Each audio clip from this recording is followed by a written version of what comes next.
Magbibit tayo ng kamuti do. Ayan.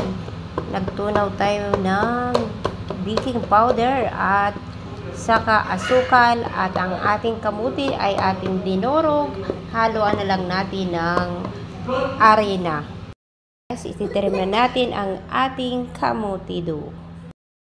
Ayan na guys, ang ating na-trim na kamuti do. Ayan. Ayan na. I'm feeling want to eat it. Ayan. Ayan na. Wow. Aalsa pa yan guys. Yummy, yummy. Nilagyan natin ng baking. It's $3.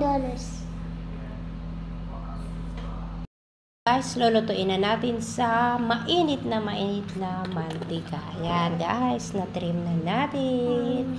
Ayan, diba? Maganda. Maraming nagagawa ang kamuti. Ayan guys. Guys, niluluto na natin. O, diba?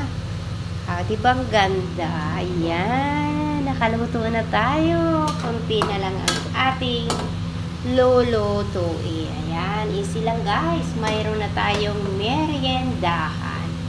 Ayan, o, diba lang? Easy lang. Kunting kalahati lang na harina, 3 kamuti, baking powder, asukal, yun na.